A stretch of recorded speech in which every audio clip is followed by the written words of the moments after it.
And now we're joined by Sean O'Callaghan with today's sport. And Sean, recent betting plunges have raised eyebrows within betting agencies and the AFL. That's right, Catherine.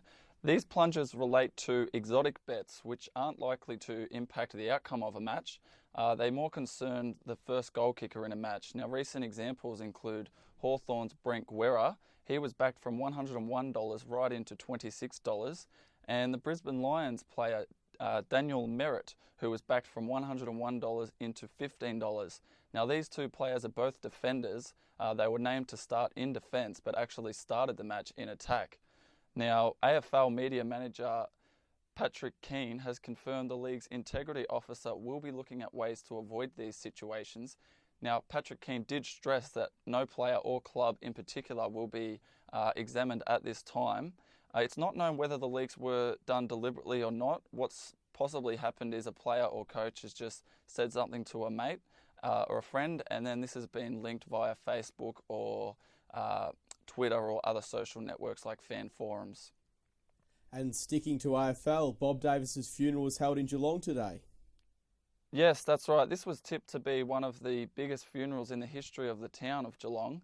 Thousands of fans were expected to gather to farewell two-time premiership player and also premiership coach at Geelong. He's a much-loved media figure also for the last 46 years. Now, the funeral was held at St Mary's Basilica at 1 p.m. and it was then the procession passed by Cardinia Park, the Cats headquarters, so Bob Davis could say goodbye one last time. And now to tennis, and there were mixed results overnight for the Aussies at the French Open.